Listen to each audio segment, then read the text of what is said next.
Man, Johnny. Yeah, Max. We're here. We're here, man. We're here. We talked about doing this, and now we're doing it. I love it. I love you, man. I love you too, man. I'm proud of everything that you're doing and where your focus is in life, and everything that you're doing is for community. I see it, and I know what it's all about. I appreciate that. You are. You're a true testament to that. I'm back now.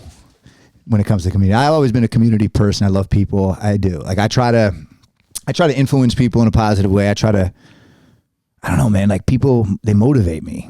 Yeah. I get something, like not even out of, because I don't really get, when you say don't get much, I'm talking about the way other people may want to get things out of people.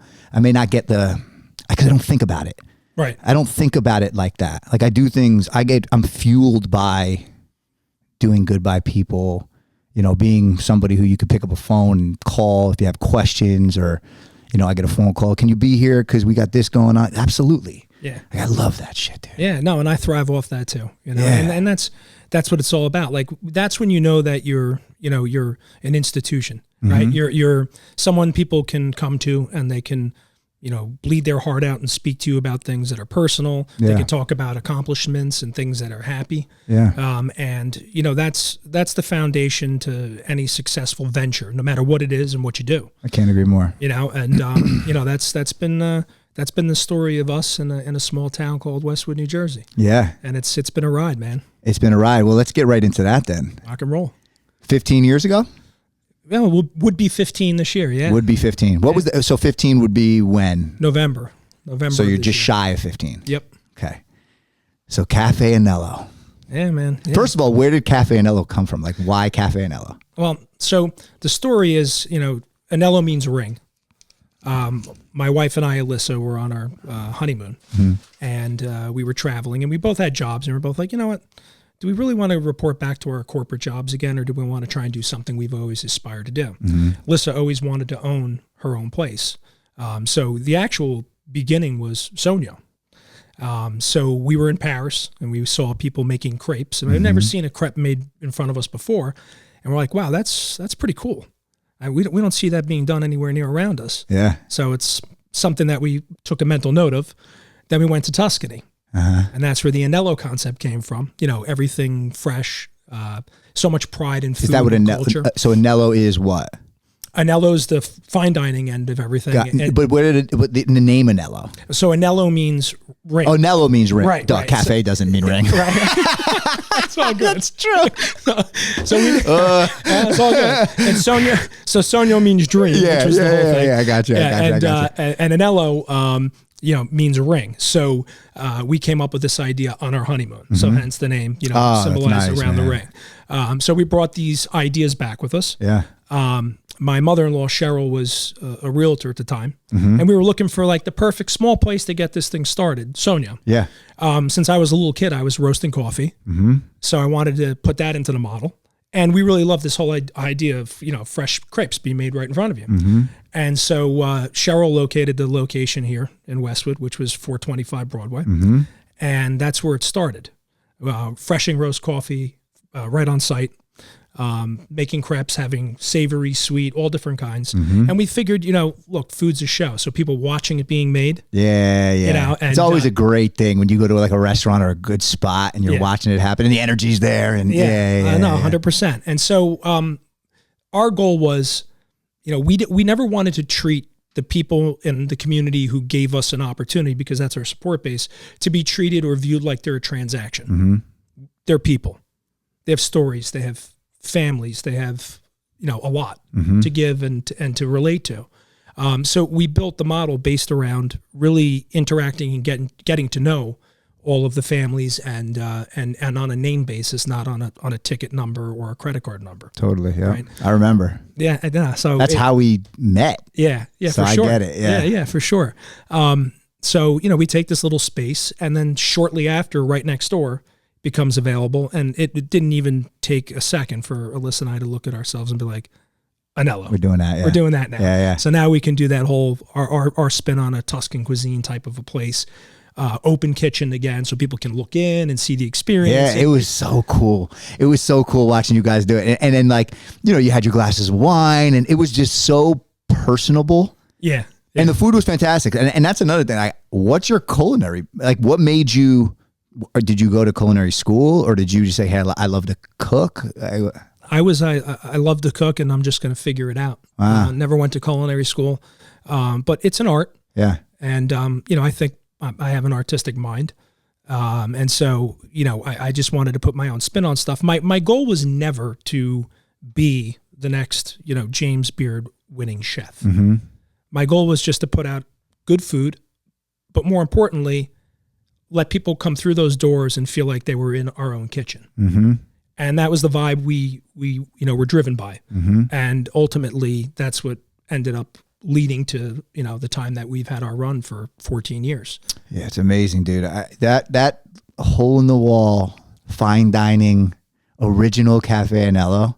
If you know, you know. Yeah, it's funny because that's the thing. Like right now, as we're moving on, and I'm moving on to a new chapter in my life, you know, it's not giving up a business.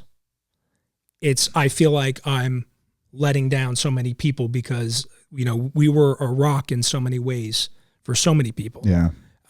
But, you know, we'll make it a point to remain around. And of course, you know, we've made so many amazing connections. Mm-hmm. You know, I've made one with you and your family. Mm-hmm. And so, you know, that's the story. Like, you know, you want to leave a legacy. You don't want to leave a restaurant name. Yeah. And it's just so, it's been obvious since the day you guys stepped foot into Westwood, right? And you're from? I grew up in Bernardsville, New Jersey. Bernardsville. Yeah. And I've only that's actually Bernardsville, because Westwood just played Bernardsville, I believe, over the last couple of years. This is the first time Bernardsville. I was calling it Bernardsville. I had. It's okay. Yeah, I feel like that's a common mistake just by the way it's read. It could be Bernardsville. I might be saying it wrong. I don't know. So you grew up in Bernardsville. From Bernardsville, like what part? You know, the area. I met my wife in Hoboken. Okay. At Green Rock. Nice. Yeah. Wow. Where a lot of people the meet their amazing spouses. Hoboken.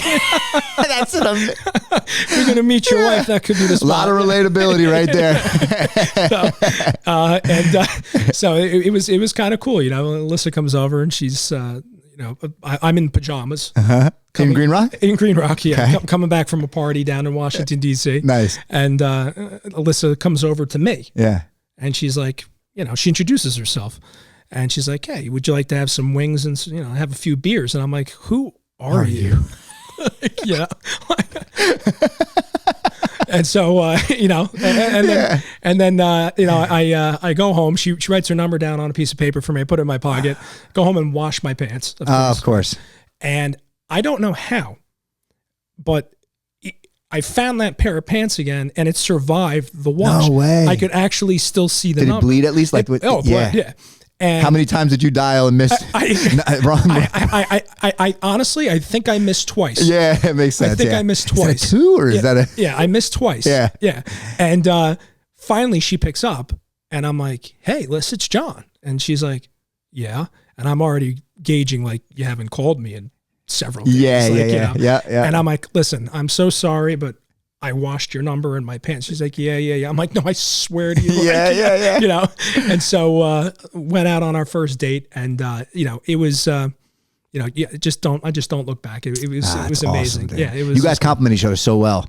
You compliment each other so well. There's like an energy. It's like you understand each other. Oh, I know there's years of experience. Obviously, we're talking like when I meet you guys, I mean, years. You guys have been together for how long? We've been together for, well, the entire time that we've been open. So 14, so you met add 2 years on to prior to opening. Wow, so okay. It's been 16 years. So not long before. Not long before, yeah. Wow. A couple years, yeah. Wow. Yeah. Ambitious in love. Yeah, driven. That's awesome, all that dude. good stuff. Yeah, you guys have it's a good thing. Yeah, you know, and a lot of spouses can't work together. Yeah. You know, and I mean, 14 years of working together. Yeah. You know, that's a test of time. Yeah. That many can't speak about. If you can get through that. Right. Most couples now, I think the divorce rate, like, teetering over 50%. So, and that is not working together. Yeah. So you add that layer in on top, you know, and all the back and forth and this and that. Yeah.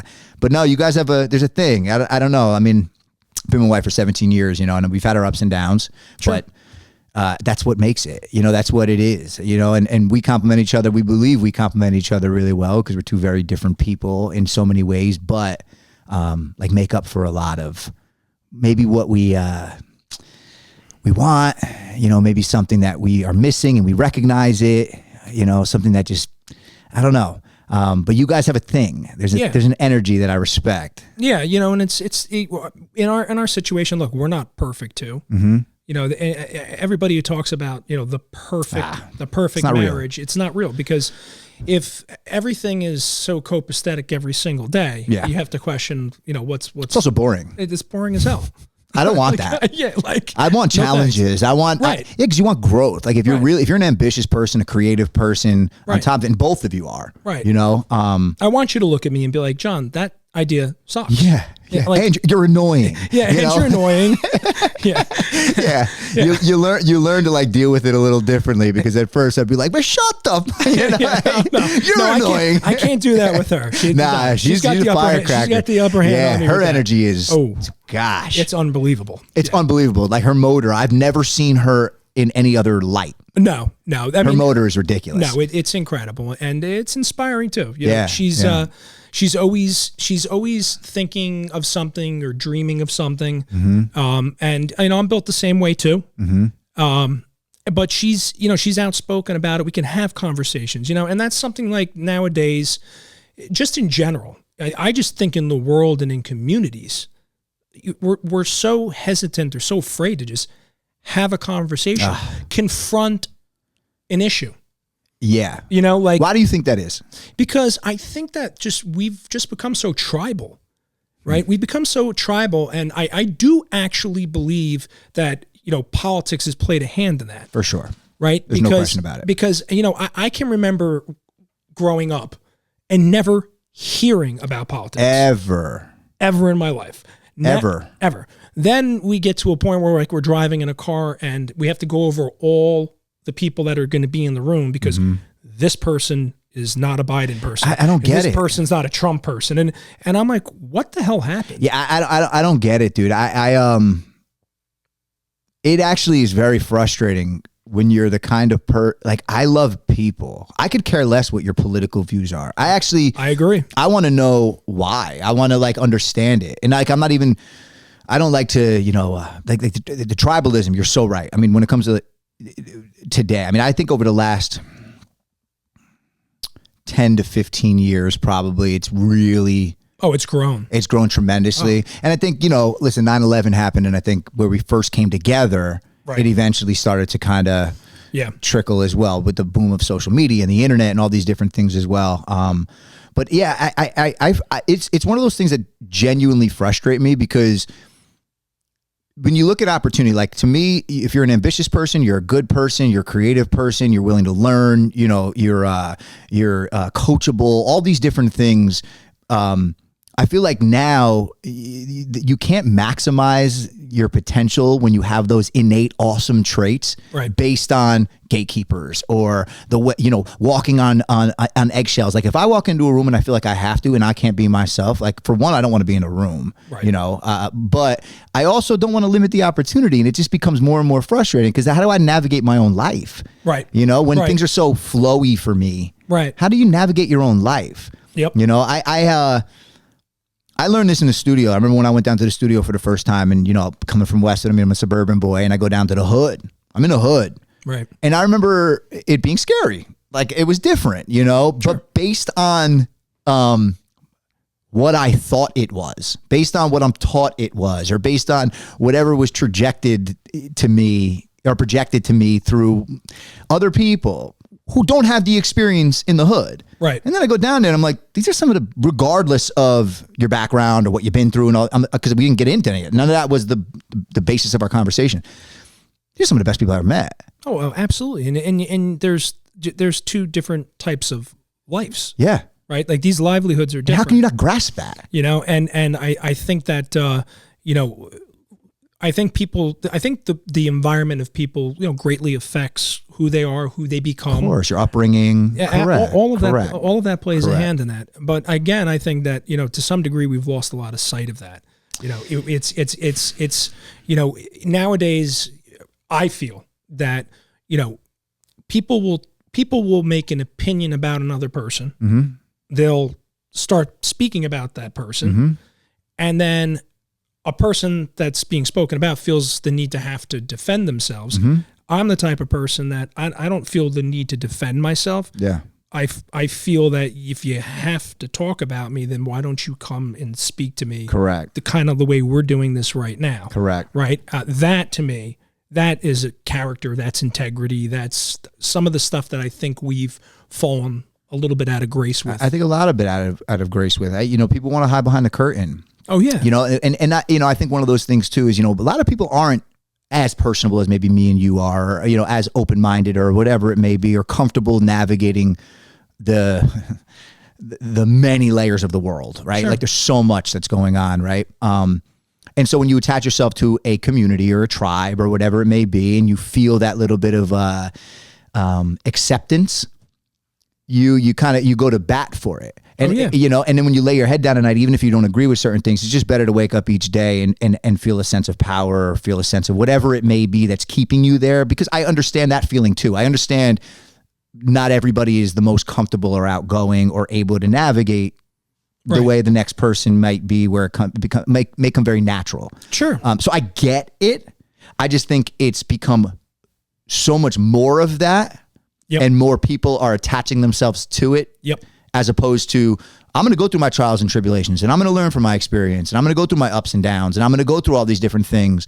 They want to jump into that acceptance quick. They want to jump into that feeling quick, and now you choose to be locked.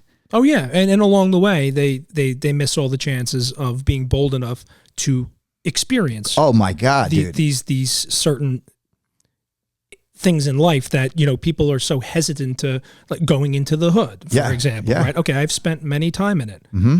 I mean, I was working in an ATM business, filling ATM machines in all of the hoods and projects of New Jersey and of New York. You know what? I felt perfectly safe because I got to know them. They're people, right? Correct. We're dealing with people. Yeah. You know, you don't know people's story. You don't know anything about these people. Sure. What are you passing judgment on? But you judge them. And the same thing happens in suburban. Yeah. Oh, of course. I'm not saying. No, it's both. We used to talk about that in the studio all the time. Like, you know, like, it's like, I'd hear opinions and then I look at them and be like, then why are we in the same room? Right. You know, like if you have your opinions, like obviously it's not all the way true. Like there's truth to it, of course, right? Sure. I don't know your experiences with others, right? But like we kind of are, we're kind of softening the blow here. If we're in the same room together and laughing and joking and having a couple of drinks together and whatever the hell it is, like obviously it's not all the way true. Right. Of course. Right. But again, that's the opinion chain, the opinion train that people have jumped on, and they just have not been bold enough to put themselves in an experience or in a situation to take the time to understand it. Right. And so that's been, and that is that individual's fault. Yeah. Right. But they don't and upbringing though. I think sure. Yes, but you're right. All of it. You're It's right. chemistry. Yeah. Correct. It's a little bit of all of the Correct. above. But it's very hard. I just don't understand how people can speak on if they have not been involved or experienced like a certain situation or a certain environment, and it's, you know, to me, I think that's just, it takes a lot of courage to be the type of person that you are, like putting this whole thing together. Right? Like sitting here and having this conversation with me, and I know you're going to bring on so many different people with so many different stories. And, you know, that's an opportunity for people to get to meet a person without actually being in the same room. Correct, dude. And I think that's big. That is the motivation behind all of this. Like I've struggled over the last 7 years trying to find an identity. Like I loved being an artist. Yeah. I loved it. I loved expressing myself. Yeah, and I loved your stuff. It was awesome. Yeah, and listen, my thing, what's funny is I wasn't, I've learned how to really make music, and music is so subjective, right? But like, I don't look back at my music and be like, oh, I made great music. I looked at what I did as, it was bigger than that. I took my music and brought it to life. Right. And I created it was who I was, but like a persona. You know, and it was largely reflected by who I am as an individual, but it was also these other sides of me that maybe you never knew, my crazy, my this, my that. And I remember going on stages and it was the performance. Like I made people like me based on okay, you might know the music, might have an opinion of the music, but then when you watched me or saw me on stage or you heard an interview or you met me in person, like that's what made you like me. Right. And that's what I loved. And it's how I've navigated life. Yeah. You know, even since my artist days, like it's still how I've navigated my professional and corporate life. Yeah. It wasn't like any handouts or any, I have no degree, And so this whole, we share that in common. I don't have a culinary degree. And that's we share that in common, dude. And I just feel like the world is your, what is the slogan? Your world is your oyster. Yep. And it's true. Like, it's really true. 8 billion people in the world, a big, big world. If you're not fearful of navigating it, the opportunities are endless, and you're limiting yourself to momentary satisfaction or momentary tribalism or momentary whatever it is you're getting out of it. I get it, but it's frustrating. Oh, I know. Listen, it's limiting absolutely. our potential as a people. As a whole. Absolutely. And like, look, like what you're talking about, the world is your oyster and opportunities can present themselves, and you have to be willing to, be daring enough to do it. And, that's the next transition I'm in right now. That's the talk going around right now in the town. So like, where is he going? What's he doing? So, people know, but for those that don't, Caffe Anello, the chapter is closed. It's closing. Correct. You have a little bit of time left, but it's not much. Correct. Explain how you're feeling, dude. Well, again, since we built the model around community and not as a business, it's not the financial stuff that I think of. Mm-hmm. It's the relationships that we've built through all the years, the people we've touched. It's been overwhelming to realize in the time that we've been here, the amount of love that we spread. We weren't selling crepes and steaks and pasta. We were selling smiles. Mm-hmm. That's what we were doing. Yeah, and that's what came right up when I saw your logo and all that stuff. And I was like, because that's just the truth. Yeah. And so it's tough for us. I've moved on to take an opportunity over at Edgewood Country Club. Mm-hmm. They're an incredible group of people over there. I love all of the management that I'm working with. They're building and have built an amazing facility there. And it's an opportunity for me to kind of re-identify myself again, like give myself a new purpose. Look, when you rent a space, you don't own it. Each and every year, no matter what, your rent will go up. Mm-hmm. As we see inflation, food costs are going up. Everything continues to go up. And, at some point in time, even if you're still making some money, you also start to get burnt out. You're working as hard as you were or even harder and you're still in the same spot. Yeah. Or you're not in the same spot. And so for us, the decision came, the opportunity came to me, and I couldn't turn it down. Yeah. And it ended up being a great decision for me. It's a different model, which is kind of neat, right? So it forces me to consistently and constantly be creative. Mm-hmm.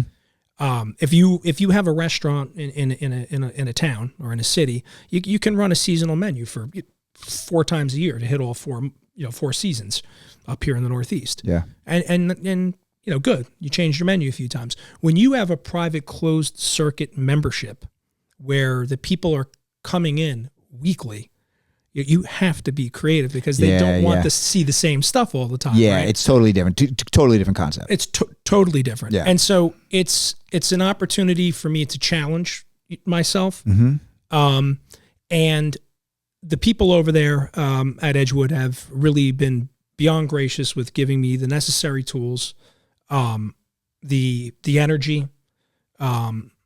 They're passionate, like I'm passionate. Yeah, that's it. Well, that's beautiful. And that's if that can match. Yeah, that's bigger than step in the right direction at the very least. That's bigger than everything. But the big thing with the whole opportunity was trusting that I was the person to do that, and that would never have come about without Anello and Sogno and this and I'll say this community. Mm-hmm. this community gave me that opportunity, and I'm forever grateful for that. That's awesome, dude. It's tough. I mean, I know you. We've talked. I look at it like, I mean, Johnny's gonna be fine. I always like he'll be fine. But when we were speaking earlier, and I hear you speak on it now, you're right. It's not the brand. It's not the logo. It's not even the food. Like, yeah, you're passionate about it, but it is what you've built within this community. I know it matters to you. You guys reek of it positively. You know, it's a good smell. Because it's not a smell that like I smell very often. Yeah, you know. Yeah. So you guys have done an amazing thing. It's a chapter closed for sure, but that chapter, I mean, who knows what the next couple are looking like, and I think they're going to be fantastic. You know. Oh, I agree, and I believe there's, you know, we're always ever evolving, right? Yeah. You know, I mean, if you think about during COVID when we did Anello Feeds First. Oh man, talk about that because we spoke on this, and so there's some. How many families did you feed during that time? Well, during that time, we surpassed 90,000 meals served. We formulated a 501c3. We got help from amazing people that have served for Center of Food Action and have been involved in the food insecurity realm for quite some time. Got a great board, and we've now surpassed 110,000 meals, and we're still going. And the bulk of what we're doing is actually still in this community to local food pantries. And I have to tell you, like, I've enjoyed that more, yeah, you know, than anything, because you can't. It's priceless, right? You can't buy that. You know, like it's a great feeling. It's in a capitalistic world, right? Like a lot of people who think of things a certain way. And it's just, again, it's a testament to who you are as an individual for you to even say that, because the perks or the things you're getting from that, or the feeling you're getting, or whatever you're pulling from all of that, has nothing to do with monetary gain. It has nothing to do with, you know, growing my business. And you are doing something that is extremely positive, helping people, especially during that time when you guys put it all together at a time where businesses were failing, and every business was struggling. There's no question about yours, the next, everybody. It was by default. To double down on your own personal output, the time and energy I'm going to put in, that's a passion project. That is not to say Caffe Anello wasn't or Sogno wasn't, but a very different kind of passion project. It's a passion project that's driven by genuinity, by wanting to help people. You know, it's crazy that you guys are even have thought to do it, because a lot of people sat back. Yeah. You know, a lot of people sat back, waited it out, didn't know what to do with themselves, you know, and you guys took it upon yourself to do something that has made a difference.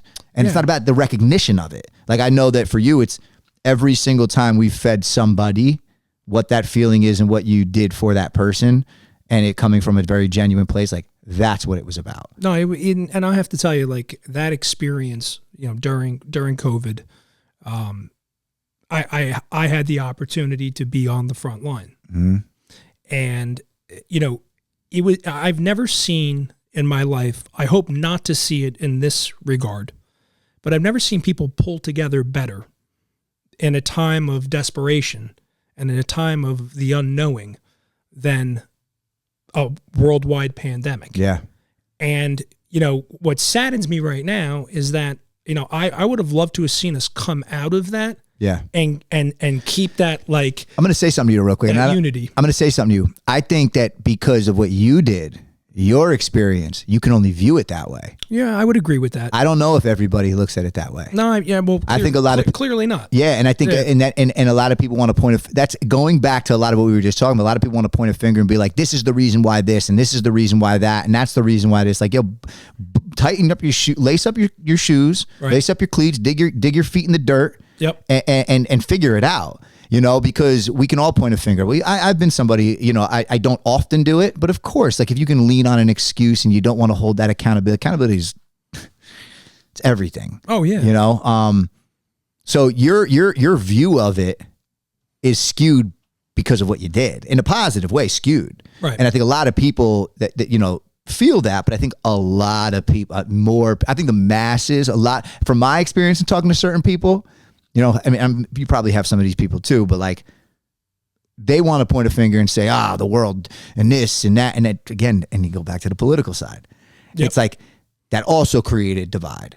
That 100%. You watched it in front of your eyes. Right. And you're stuck watching a TV and you're stuck watching people's opinions on one side or the other.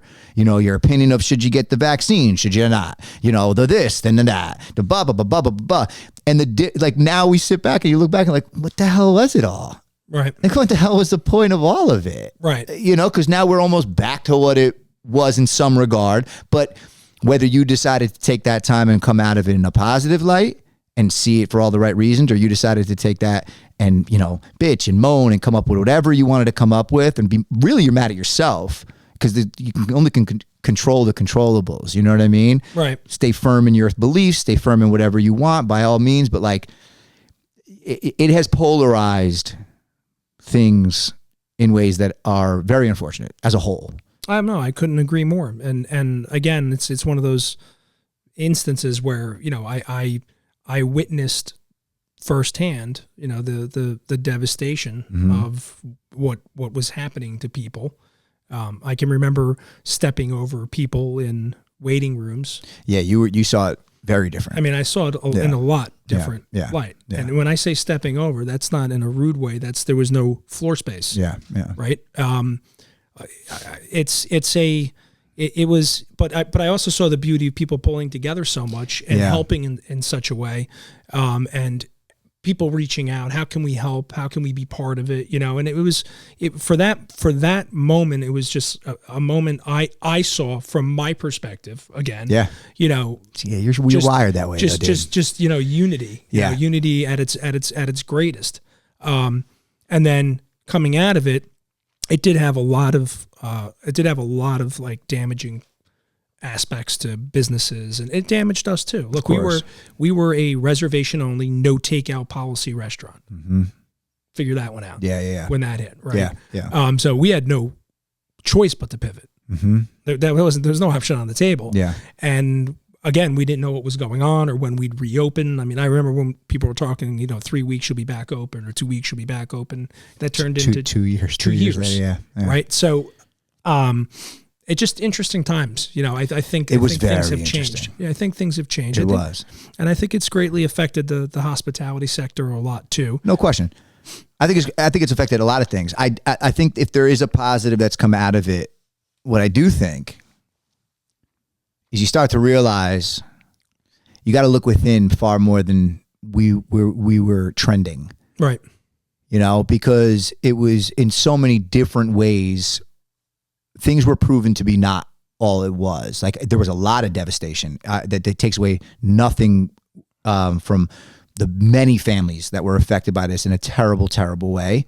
But because we were so unbelievably reliant on following orders and doing certain things, what I do think came out of it that is positive is now people they question, they think, and I think it's a good thing.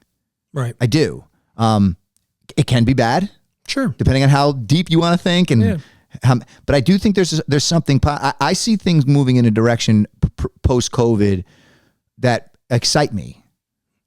Oh, absolutely. There's absolutely no two ways about it that, coming out of it and now looking at the trajectory of possibilities and things that you can do. I look at it that way as well. My description. My point is, I think it's good to question things. Of course. I think it's good to not. Yeah, I know. I'm with you on that. Yeah. My view of it was in the moment. Yeah. Of right? course. So when when you're living in the moment of it, it's all of us. I was putting on gloves. Yeah. And spraying pizza boxes with I remember washing sanitizer. Groceries too. Yeah. I mean, I look back and I'm like, that is wild. But you didn't know, like nobody knew anything about anything. So again, to be fair, of course, on the flip side of it, it has again created, I believe, at least for myself, like one of those things where, you know what, like I'm gonna trust my gut more. Yeah. I'm gonna follow my heart more. Yeah. I'm not just going to do things the way everybody wants. And it's allowed me to be myself. 100%, and ask questions. Well, that's huge. Ask questions. Like I'll never sit here and I'm right. I'm not, I share my thoughts. Right. but it's extremely subjective. And the only time that I will argue, and my friends will tell you, like, I'm a passionate arguer, right? The only time I really will is when, okay, I'm not a pot stirrer. I'm not somebody who's just going to stir the pot. Right. So, but I'm going to defend my thoughts if you stir a pot and you want to talk about something. Right. Right. So if you have an opinion and I have an opinion, I'm not looking to be right. I'm not looking to take my opinion and force it on you. I'm looking to share it with you in hopes that you hear a side, and I want to hear your side, and I want to reflect on that side and think about it. And I would think that we can come to some sort of a understanding, not a conclusion, but like an understanding. Well, I think, and learn from each other. And like, listen, I think that in politics, that's what we have to get back to doing. Why do you? So it's crazy. What do you think? Because I think everybody deep down knows that. I want to believe everybody knows that's obviously the best way to figure things out. Sit at a table, sit across from each other and talk. Yeah, have the discussion. Talk. Yeah, it's actually not complicated. No, it's not, but there's not even a willingness to compromise. Why? Why do you think it is? Like, what do you think?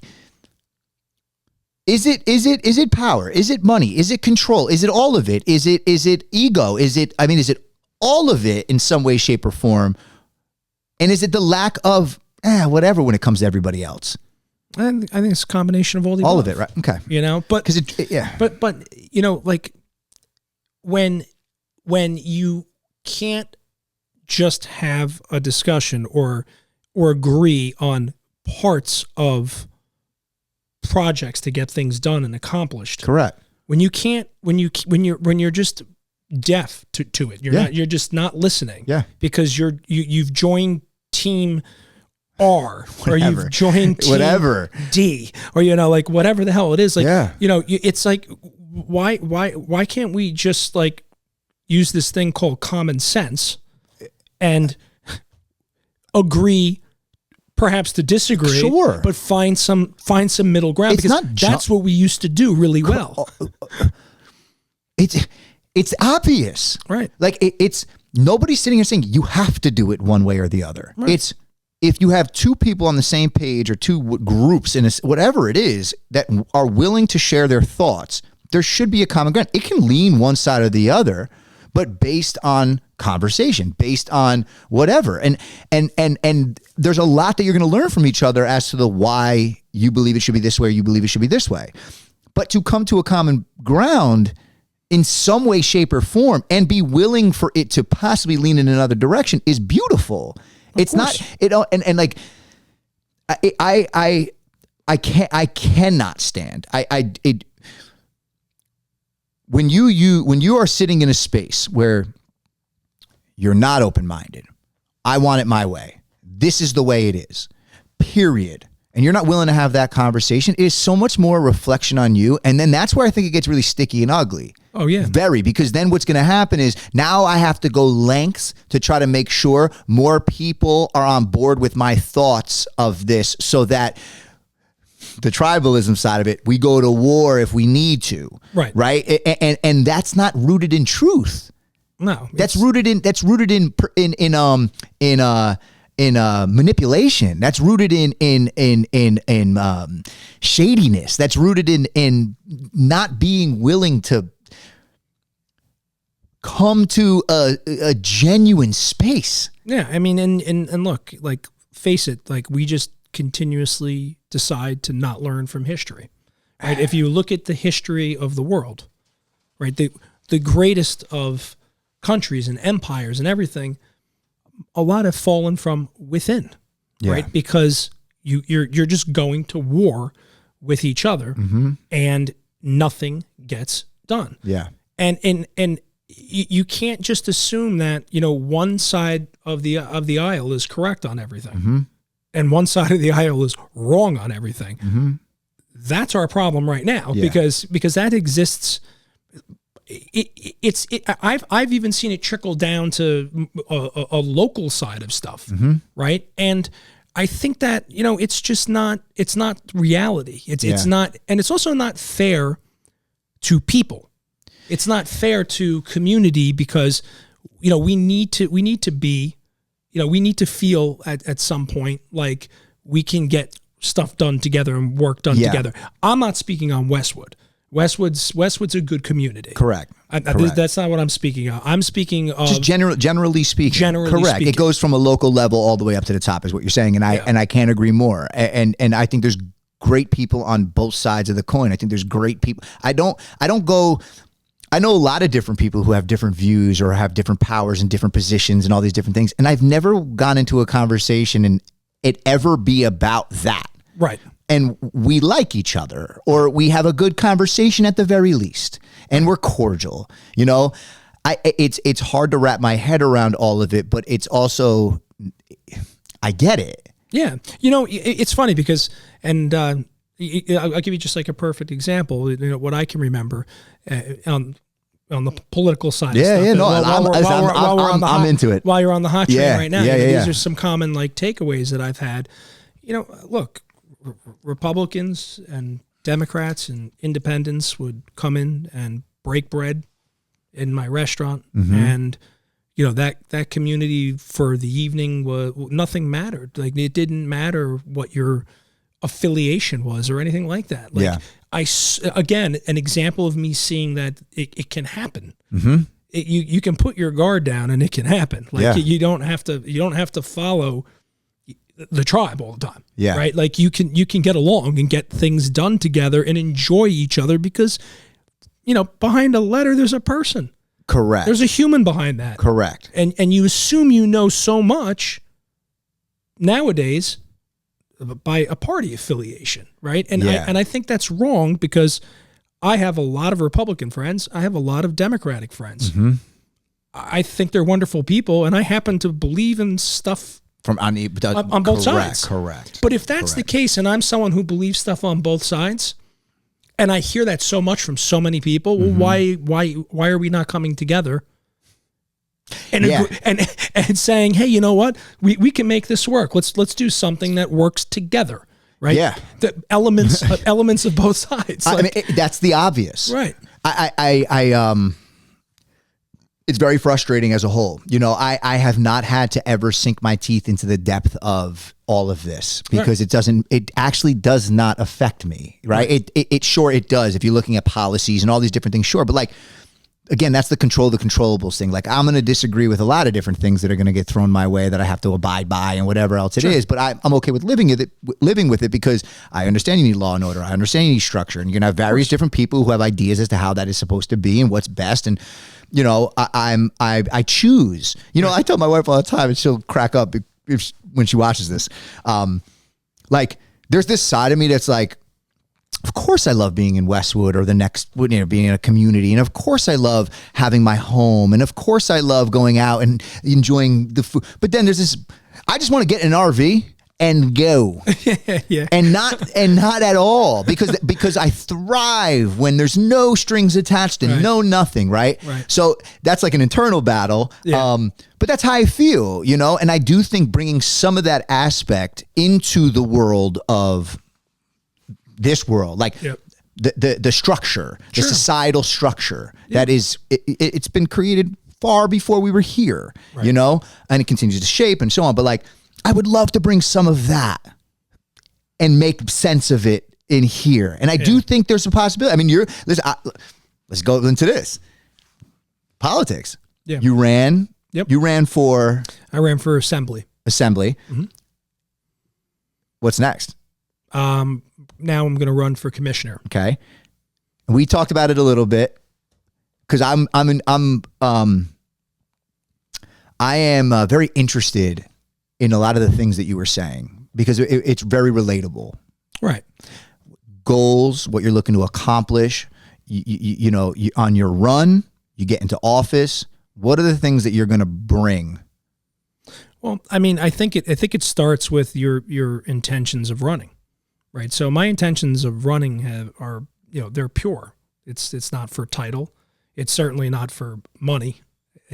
These aren't big paying jobs. Okay. Yep. But I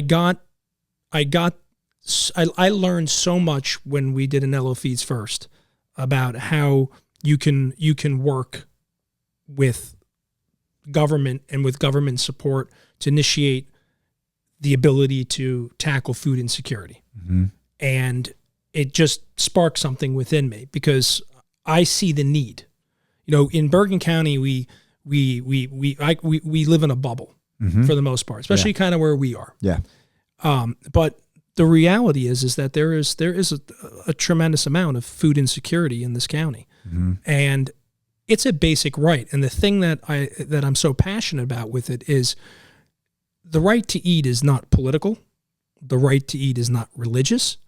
The right to eat is a basic human need. Yes, correct. So I kind of take it down to that level. And if I wanted to leave a legacy or leave a mark that I'm remembered by, it would be, finding that solution to tackling food insecurity. And I look at it again, maybe my view is wrong, but I do believe that if we have the financial capability to do the things that we do, I think we have the capability with the right people, the right intentions to be able to feed our own communities. Yes. Right. And nobody's going to convince me any differently of that. There's not going to be anybody to do that. I mean, I'm set. I mean, this is my path and this is my mission. And I look at an opportunity to run and be in an office where I have some ability to better myself as a human, but better the food insecurity issues in the communities, especially in Bergen County where we live, right? So it's what are your intentions, right? It's always your intent. It's always your intentions. Then are you going to back your intentions when the time comes? 100%. It's not, and it's also not to prove anything, right? I'm not out to prove a thing. And when you run, you put yourself out there. Right? Yeah. People would love to attack you, and people would love to. Oh yeah, it's gonna happen. Of course, you've already felt it. Of course, it's going to happen. It's gonna happen. But at the end of the day, again, I know why I'm doing it. I know what reasons I'm doing it for. Yeah.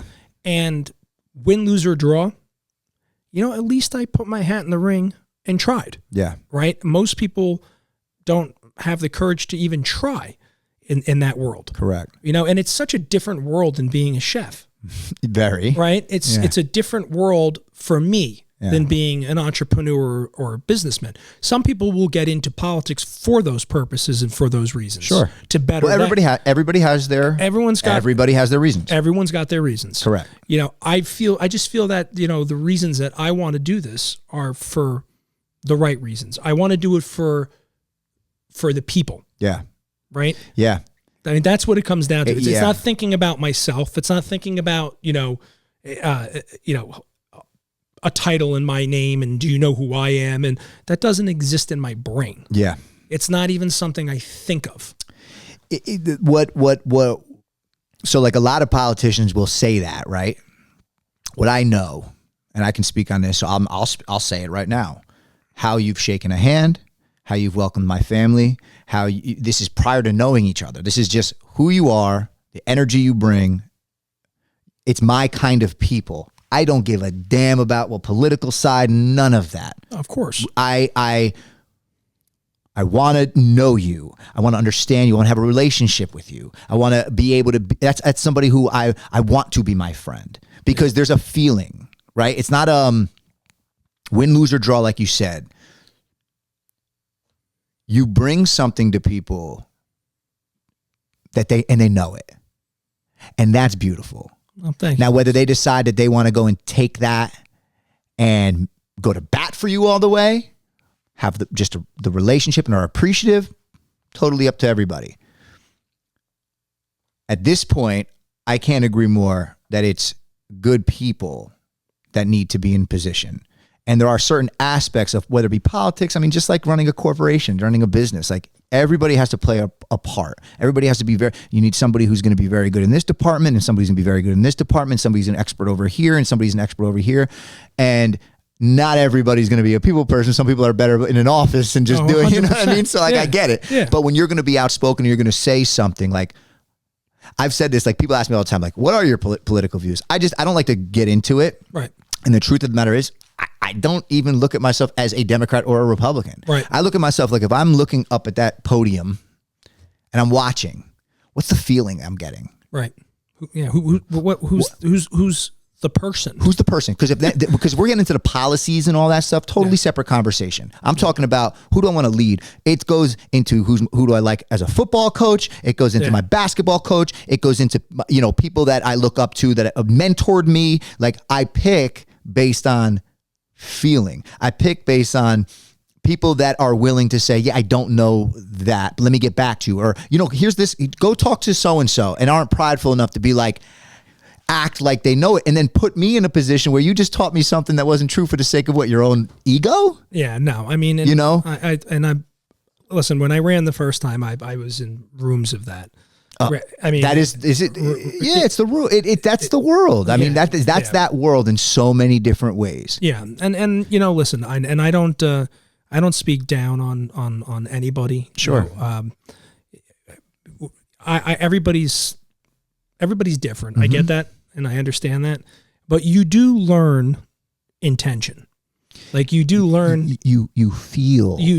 You right? feel It's a feeling you get, and also you can't rule out action too, because action certainly dictates what someone's intentions are, right? Sure. And I just, when I ran the first time, I everyone was like, "What the hell is this guy doing?" He makes bucatini carbonara. Like, why is this guy getting into the political ring? Yeah. And I said I wanted to make a difference. I wanted to make a difference, and I wanted to do it in a fashion that everybody would recognize and know that the intention was to be a servant of the people. Yeah, and that hasn't changed in my second attempt again now, win, lose, or draw. But the funny part about it is like I'm not a politician because I've never been elected to an office, right? Yeah. And so I can talk about politicians. Sure. And I've learned that a lot of them are not what I want to be, right? Yeah. I want to be a representative. Yeah. That's what I want to be. Yeah. I want to be for that people. person that people can come to. Yeah, dude. And fix things and help. That's my intentions. And that's so hard for so many people to understand. Yeah. Right? Because again, you put the word politics into the scenario and they're like, oh, this, what's Johnny doing? Like, what's his intentions? And no, because they box you in. They box you in. And it has a bad rap right now. Like any bit, it just has a bad rap across the board. This is both sides of the fence. Yeah. It does not matter. You say I'm a politician, it's like, No, that's it. You're out. You're like, what the hell are you doing with your life? Yeah. You're throwing it away. When I ran the first time, it was hilarious because people are like, do you understand? You're going to destroy your business. You're going to destroy your life. Yeah. I said, well, you know what? If that is really the case and all of that's truly going to happen, so be it. Yeah. Because I'm not. Because I know what I'm doing. I know why I'm doing it. Yep. And if I'm punished for it, well, at least I tried. Yeah. Most people don't try because they're afraid of all of that. 100%. So it was my mom, I think, that sent me this recently, and it hit me, and it's very true. It said, if you're triggered, you should never be triggered. Right. It was in the way it was shaped and worded. I'll send it to you so you can. But it's somebody talking about. But you should never be triggered because if you get triggered, it is actually an internal reflection. It's you're triggered based on somebody hitting a point that you know is true, right? And you don't want to admit it or you don't want to. So if you're not bothered by any of it, right, you can live with it, right. Yeah. Why would you ever be triggered? Right. I mean, look, it's this is funny because now you just opened up another door. Right? So in all the time we've been in business, it's the foodies of the world go home and write all about your place, right? They have this luxury to criticize you, right? 14 years, 0 public responses to stuff that was negative. even when I knew things weren't don't tell true. me. You jump into politics and then all of a sudden? What's that? No. I was going to say. No. Oh, God. No. So what I'm saying was when I ran for office, the same thing. You get, people shovel shit at you. Yeah. And it's not true. Yeah. So it doesn't trigger you. Correct. The same way that when you're under the scope of people's evaluations on 300 pieces of art, dishes going out every single week, that you're not triggered by any kind of a negative criticism or something somebody publicly posts about you, I don't get triggered because it's not true. It's not true. That was the gist of the post you shared with me. That's the gist of it. Right. So so that's the thing. So I think also going into that world of politics, we need to come up with a new word. Yeah, we do. Yeah, the world of representatives. Yeah, the world of representatives. That's it. I like that. I like that. That's a great. That's it. We might have. That might be it. Something. That's it. You nailed That's fantastic. We need T-shirts tomorrow. That's it. The world of representatives / politics. Yeah, cross it out underneath. And then you have Make America Happy again. Yeah, there it is, they don't even know about that yet. Oh, it's over. When I drop Make America Happy again, dude, there you go. My only hesitation is that it was the first time I did it as to see what it looked like. It was on a red hat. I'm like, this could get interesting. You know what I mean? Hey, listen, you know your intentions. I do know my intentions. So stop being fearful, bro. Just go for it. Go for it. So and that's the thing. That's why I think I would perform very well in that arena because I'm not triggered. Right. And I also found that when I ran, even after my run, there were things said and there was rumors circulating and all the rest of it. And again, I don't speak negatively about anybody. I don't, but I'm approachable. But if you can't approach me, that's because you're going to get triggered. Correct. Okay. But it gets dirty then. And it gets ugly. It gets dirty then because it gets really dirty. Especially because of the banner it falls under. Yeah, right? it gets really, really dirty. That is and it's crazy because we're harping on representatives right now. It's the best, man. But this falls under every industry, everything. So I don't want to point a finger, because we're hammering it and it's part of what your ambition is and what you're looking to accomplish. So obviously we're talking about it, but this is a life thing. This is beyond representatives. Yeah. I feel like that's always the case. It's I talked about this in my last podcast. I remember I was at my last company, right? And I'm bringing up social media. I'm like, I've done it for a while. And in the tech world, social media is not your bread and butter, especially, it's a lot of techie guys and they phenomenal company, have done an amazing job building. Anybody who's making the kind of money that, 7 Rooms is making you've done something right. Right. I came from outside the box. Right. In my thinking and in everything when I started my role there all the way to having and I'm like, social media is one of them things. We're just not tackling it in a way that I think would benefit us tremendously coming from the sales world, seeing what it could do for the salespeople. Right. And I feel like behind closed doors, and I don't know this factually, but it was a gut feeling. Even though I'm obviously the person that you need to have in that position to do X, Y, and Z, and I'm willing to work with every single, I was having conversations with CMO, right? I'll talk to anybody. It's my mind needs to be in those rooms because it's a good thing I'm adding.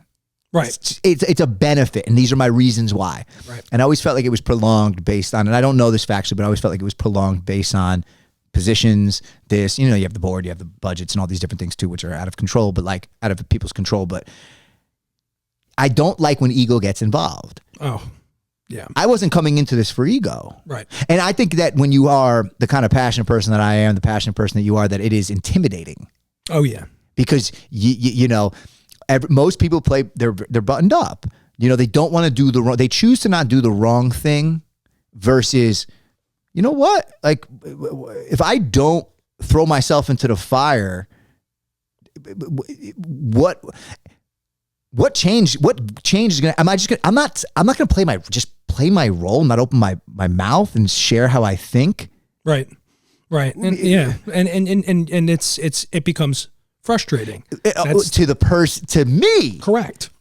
You know, and at the very least, then just shoot it straight. Right. And tell me what it is. Right. And when you're sitting in this idle space, and you have ambitions to do certain things or certain conversations, that was very, very frustrating, man. It was very frustrating over time, you know. And a company that I loved, the people I loved, was very uncomfortable. Like I did not want to leave that company. I got a great opportunity elsewhere, but like it played a part. Sure. It played a part in me moving. Sure. You know, I felt like the growth was there. I had done what I had done. I was bringing something new to the table. Sure. Everybody agreed about it. Yeah. That I talked to. And you're talking the founders, you're talking the CEO of the company. Yep. I never got to understand what behind closed doors was really the holdup and the hiccup. Yeah. And I think, Max, we just made a full circle back again. Yeah. Being able to have a conversation. I think it's that simple. And it was crazy. And sharing your thoughts. And the frustration was when that's where it gets into like one-on-one, like we have a disagreement, we can have a conversation, cool, we can come to common ground. But when we're having a conversation, but you're going back to a team and I'm going back, or I'm by myself, or going back to a team, right? That's where it gets weird. 100%. Because we can come to certain terms, right? But then you have the pressure. No, but then you have the pressure of the team. Correct. That you're going back to. Either go to bat because you know it's true, right? And go to bat, right? Or you find out whatever you find out and shoot it back, right? Because that's all I need. Yep. So I can move on in my life. Yeah. No, I get it. And not sit in this place. I get it. You know? And it ended up being like it affected my work elsewhere. Sure. You know? It really did. Yeah, sure. And in those locked door scenarios that you describe, like not being able to get into that room. I don't need to be in a room. Let me be very clear. Yeah. It is not. Do I think I'd be fantastic in a room? Sure. Playing a role. Right. Almost being a fly on the wall and knowing when it's time to, because I'm not going to go and act like I can be a CMO of a company right now or CEO or whatever, because I don't have, there's so much outside of like, oh, I'm a great creative and yes, I'm going to come up with great ideas. There's layers that are beyond me. Right. I think I could be. Right. It would take years of experience or time to understand the layers. Right. And how a company's corporate structure and the various different, but do I think I can be in a room? Sure. But it's not about being in a room. It's about the transparency. It's about who I am talking to. Right. Just the transparency. No, absolutely. And to be fair, sure. I did get it in so many ways. This is not like closed off and whatever. It's not like I was shut off. I couldn't have gotten to the point I got to without some sort of transparency. Of course. It was just no closure. Right. That's it. Yeah. Well, listen, that's a tough thing, emotional on anybody. Yeah, like, dude. You know, I can, and your personality type, I get it, I understand it. You know. Yeah, and I'm wired. I'm wired in a lot of the same ways. Yeah, you know. And I put it all into perspective. Like I'm an artist that navigated that world as an artist until 28 years old, and then had to jump into corporate for my family. Right. But at my core, I'm who I am. But at my core, who I am is what got me into the rooms in corporate. Right. Being the different person, almost a breath of fresh air, being somebody who can deliver and do X, Y, and Z when, I do work hard, right? So, but I'm a breath of fresh air. I'm a 29-year-old that walks into a room, and sure, I sit back at the time. Like I sit back, I'm willing to learn. I'm not acting like I know everything, but I'm also wildly confident and wildly personable and doing certain things. You're like, that's not normal for this world. Right. In so many ways. Right. And I went in at a ground level in most cases, so it's like way beyond. I was overly qualified for it. But that's what has gotten me in the 6-7 years, no degree, no experience in that world, to a place where, I've been able to navigate it a certain way and been able to get myself into positions where, it feeds my family differently. Right. But it was not based on what a lot of people think it's based on. It's rooted in a lot of my experience from being an artist in my creative days and having to navigate situations that really were troubling and trying. And it was knowing people, understanding, reading the room. Right. Like the intangible stuff. Right. It's that stuff. Yeah, but that's also that's something that is also a gift to be able to be able to do. I think it's in there for a lot of people. Yeah. I think it's the lack of experience. You know, when you go with a flow and you just abide and go, you just do as you were taught to do, and you haven't had whether you had the opportunity to do it or haven't taken the opportunity to do it. You've limited yourself to some degree. Right. And that's not, that's why I can't walk around. There's a lot of people who just kind of go with things and like, whatever. And it is what it is. Listen, there's sometimes that I wish that I thought more simple. Right. Sometimes I wish I was more of that. Yeah. Genuinely. Yeah. I'm just not. Yeah. And I don't even know how to dumb it down. Right. My mind is. Yeah. It's every second. I'm an adrenaline junkie. You talk to me about I'm an adrenaline junkie. I want the thrill. I want all of it. You know what I mean? Yeah. But yeah, I think it's difficult. And so, going back to what we were just talking about, I believe that people that are willing to learn, willing to listen, have the experience to speak on certain things a certain way, more than anything, impact people positively are the people that I love. And I think when it be companies, representatives, or whoever that will make the best out of that situation, will do the best when push comes to shove. I really do believe that to my core. And I don't know how we get there as a whole, but it's somebody like yourself who has an opportunity to be in a position and prove it. Right.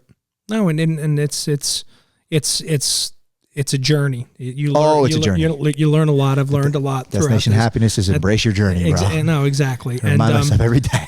Yeah, no, it is. And listen, I'm a very fortunate person. I count my blessings every day for all the great things that have happened for me and for my family. Gotten to know so many great people. And you take that and you go to a next chapter in your life, like I'm about to. Yeah. And you're equipped with a lot of the tools that you would never have had to go into a whole new world like I'm about to enter. And, but I'm grateful. And, I'm also cognizant of the fact that a lot of people like you and others that I've met have been part of shaping me, right? People have taught me so much. Mm-hmm. You learn something from somebody just simply engaging in conversation and taking the time to understand them. Yeah. And I think that's kind of been what our discussions been about all day. Yeah. And I think you can take it into anything. You could take it into business. You could take it into family. You could take it into culture. Everything. It's everything. It's everything. It starts with the willingness to talk. Yeah, and not communicate. And you're not too old to do it, or you're not too anything, or in a position, whatever position you think you might be in, or whatever. I'm already, I'm 40 years old, I'm 50 years old. I can't. Like, no. Like, people can learn from you too. I've learned from kids. I'm in the music industry. I surround myself around the youth specifically because I'm not going to act like I understand the culture like they do. Yep. That'd be stupid and naive. Yep. Will I share my opinion or thoughts? Absolutely. You know what I mean? Like, of course I will, because if you ask whatever, or I might question certain things, but I'm questioning it to learn. I'm not questioning it to, that's not how music should be. Yeah. Like, no, these kids, they listen to what they listen to. Like, even parents and stuff like that. Like, I get it. I totally get it. And I'm now, as a parent, like, of course I don't want my kids certain things that are influencing them in certain ways, but I also kind of want them to go with the flow. Right. Like, I don't necessarily want to be like, turn it off. Right. It's there's a reason. Sure. Maybe it's better to understand the reason. Yeah. Or have an idea of the reason and then use your wisdom to shape it into a better space. Doesn't mean put a halt on it, because back in my day, the music, like, no, shut the hell up. No, I mean, and come on. I mean, music's ever evolving too. Like, it's one of the constants in life. It's 'I've been shaking my foot like this a little bit here and there in rhythm, because I'm like, it's always, everything to me is rhythmic and in patterns in some way, shape, or form. And I think music is, it is, man, I think music is probably one of the most important aspects of life. It's a feeling. It's a what's the word? It's a wavelength. It's like an energy. It's a, what's the thing I'm trying to say? It's a, well, I mean, music has defined culture in a lot of ways. Define culture, but it gives you, it's so many different things. It's a frequency was the word I'm looking for. It's a frequency. Yeah. It's something like, and that's where if you get into the depths of music, which is a whole, we'll talk about that another day. I don't want to, because we're keeping this about you, but now, it's all good. Frequencies, like there's different frequencies. Like people in music industry, for instance, will keep things at certain frequencies because it is demonic, or it is very positive, or it is this. They want to impact and put people into a space. Sure. That's frequencies. Right. And that's real. Right. Right. And so that isn't just music. That is everything. No, it's certainly has a lot more layers to it than just, way more. It goes over a lot of people's heads, and there's people that know that it goes over people's heads, and there's people that can use it to their advantage. And that's the depth of that's like the baseline to me of what all of this is. Right. Energy, frequencies, all of it. And the people that don't know it don't even realize. Well, that's interesting. Where they're being pulled. I just got another perspective on it. Where they're being pulled. Sure. And so when you got, in your world, in anybody's world, when you're being pulled into a space, and you got people who know how to pull you into that space, and you're doing it damn near subconsciously, you got to work harder than that person to pull them into another space. Yeah, I agree. I'm with you. It's a really interesting perspective too. It's very real. It's an interesting look at it for sure. It's very real. Well, it's also deep to you. I know that, and I and again, all of that comes from taking the time to get to know a person, and I think it's a joy in life to be able to have these moments and be able to sit and discuss and get to learn more about each other. Yeah, this is gonna be the first of many. Yeah, we're gonna do this a few times, awesome. And we'll do it off camera too. Because we do that all the time anyway. But we were doing it off camera anyway. We got a good podcast in before we even pressed record. 100%.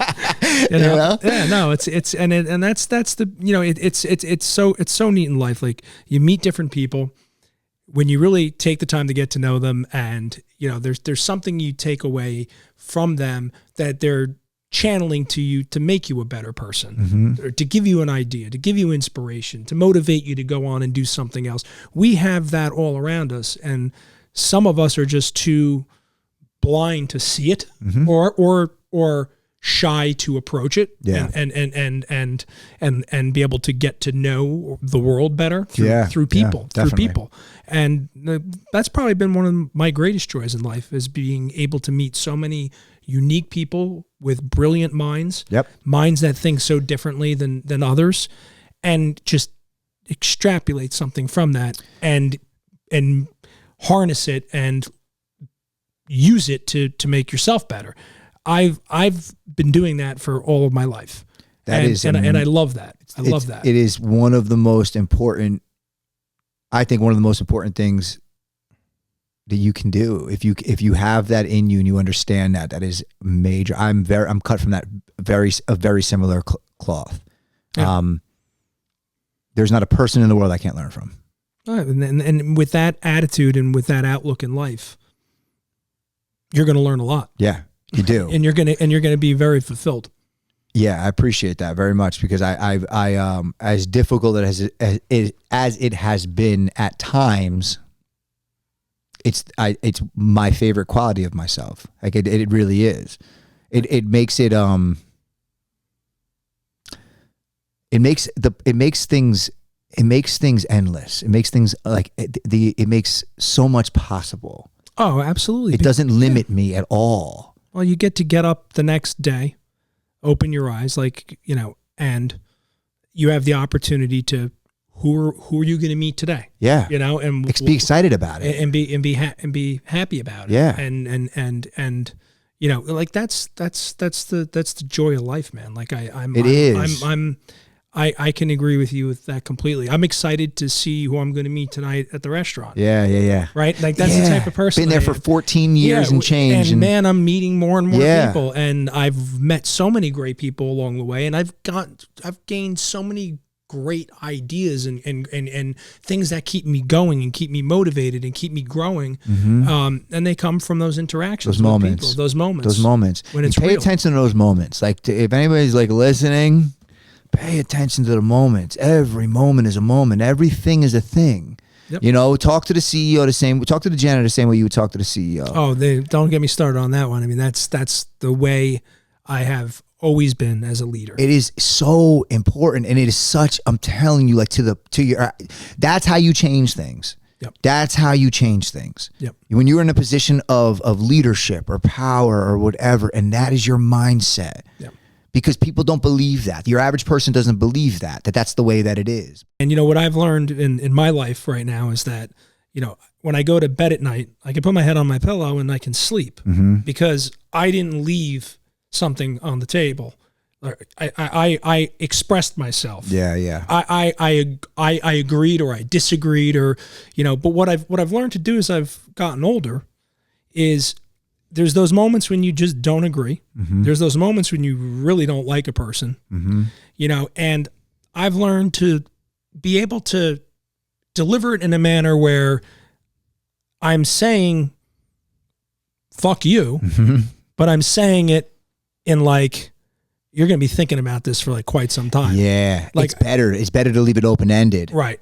Yeah, because you give people ammunition when you get aggressive or you get impulsive or whatever. 100%. You know, and I find that I find that I'm just thinking of so many moments. and I laugh because when after I've done that, right, and I turn around and I'm walking out,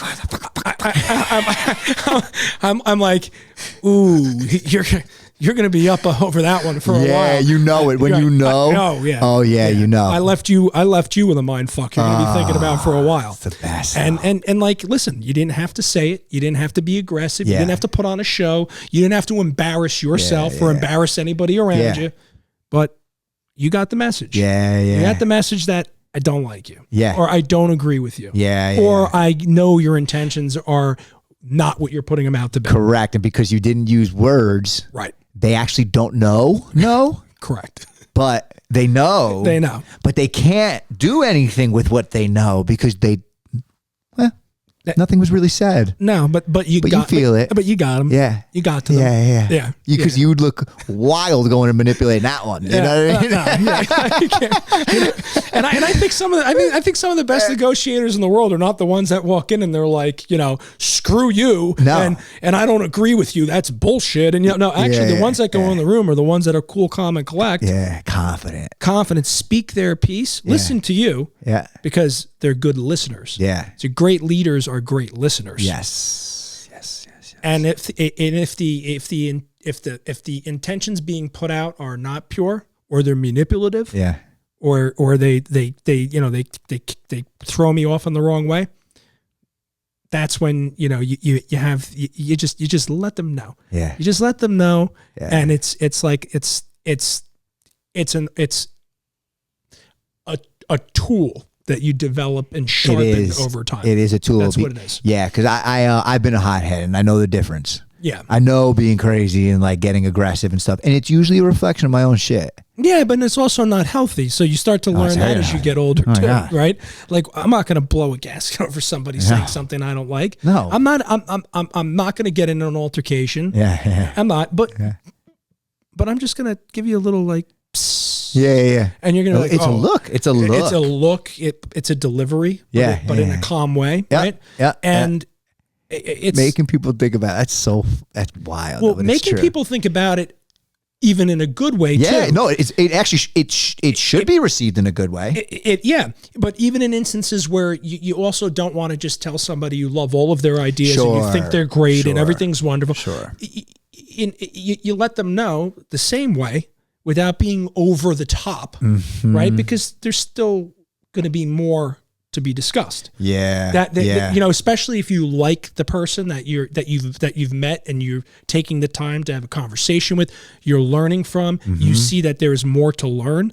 Well, if there's more to learn, you're not going to sit there and go, "Oh, you're the best, you're the greatest, I love you, and man, we're best friends now. I'm out." Yeah. No, you're going to say, that I really like some of the stuff you're saying, and I can relate to some of it, and I'd love to talk about this some more. Now you get to engage again. Correct. You know, Correct. And continue to learn from people who have good intentions in the universe, and do want to see you succeed, and do want you to be happy, and do want you to have all of what life has to offer to you. It's handled the same way. But there is a fine line on the delivery, of course. Oh, but, yeah. But I've learned that's part of life too. It is definitely part of life, and I think it's a big takeaway. I think it's a great way to. Yeah, we're an hour and about an hour and 20 in. That's awesome. I mean, I could go. We could do this, like, you know, if my camera doesn't die because it's about to, and like, but no, listen, man, this is dope, dude. I mean, we've had a lot of conversations. It's usually amongst people, you know, we're usually around a lot of people, but the vibe and the energy has always been rock solid. Yeah. And, I mean, this is dope, man. Like listening to you, having a conversation, kind of getting into who you are. I mean, we started with your upbringing, you know, what got you into the space here in Westwood, and what started this whole journey that you've been on, as far as I know. You know, we didn't even tap into your childhood and what really shaped you, but like, I have a much better understanding as to who you are as a person, what your goals and ambitions are. As a human, I like you, dude. I'm right back at you. As a human. No, right back at you. You know, and you've always shot it very straight to me. I appreciate that. I wish you the best moving forward, first of all, because I know things you're about to do are it might be the best chapter yet. It's gonna be the best chapter yet. Well, I appreciate that, and the feeling is mutual with you. I'm happy to see you in such a great space, man. Thank you, dude. I'm proud of everything you're doing, and I think that you've now opened up a great chapter. The best in yours. It feels that way, man. I really something feels good about this. We're early in this one, and it's going to take a lot of episodes and a lot to get to a point but I'm not doing this even for, it's this, bro. This is just as fueling for me as an individual. It is what possibly can come from this. You know, my brand, I started it to promote positivity and happiness, and it was part of, stemmed from here, man. Like, I wanted to get to a place of happiness, because I wasn't at one point, even though on the surface to a lot of people I was, because I don't let people feel my shit a lot. Well, but I can tell you, and I'm not blowing any smoke up your ass when I say this to you. It's evident to me, just having watched you, having had this conversation with you, and how open you are to the stuff in life that's been great and that has been bad, and the journey, and what you've done is you've molded it.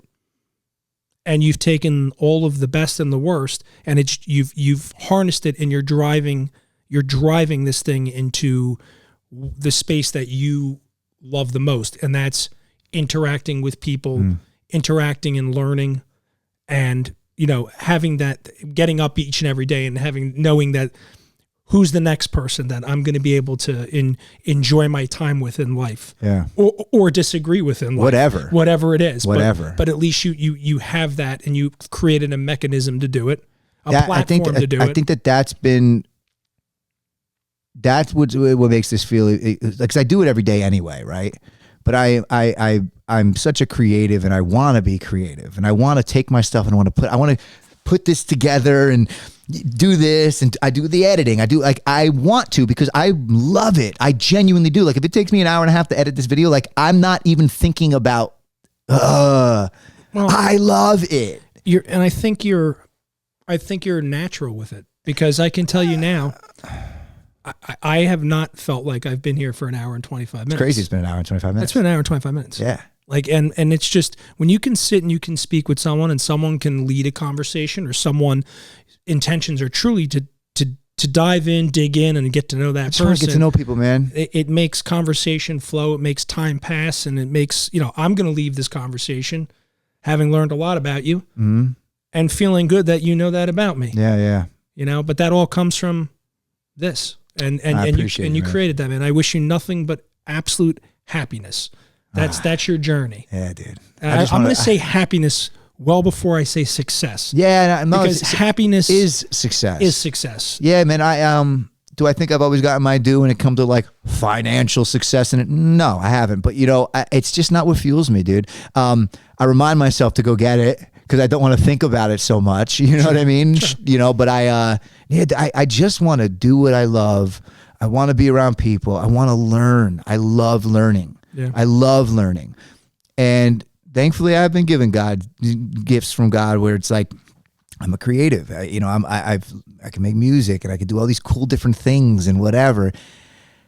I feel like this might be my niche, man. I feel, and all the other stuff are subsidiaries. It doesn't mean I can't do them, and I'm going to continue to, but like this is fueling for me at this point in my life after all that I've been through. Forcing like artistry, for instance, has been tricky for me it's been tricky. But this makes it easier to do it. Well, and this is, well, it's not like you left art, man. This is no. This is art. This is art. I love making music is my point. And I love putting my thoughts on wax as well. Sure. Right. But when you're limiting it to a 2 to 3 minute song and that's all you get, and then I got to go figure out a way to promote it on social media, you're not getting all of me. No, but you're getting a lot now. Now you're getting a lot of you. Right, because that's why this is such a good vessel. This is why it's a vessel. Yeah, I appreciate you. I'm going to say that's it. I would like to end on that note. I appreciate that. This is your vessel because you might get the first. That's hilarious. I've yet to use one of those. It felt right though. It felt right. Any stage of the first time you've been frozen all day was. This guy's got a lost sharing audience button. What the hell is that? That's it. No, I'm like, what is he turning around and press? When he hits the button, am I going to go through the floor?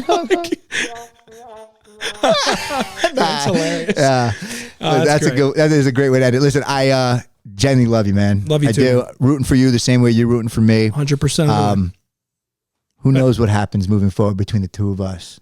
Absolutely. I'm here for you. I'm here for you too, man. Yeah. Appreciate you, Max. Thank you, man. Of course, anytime. Until next time.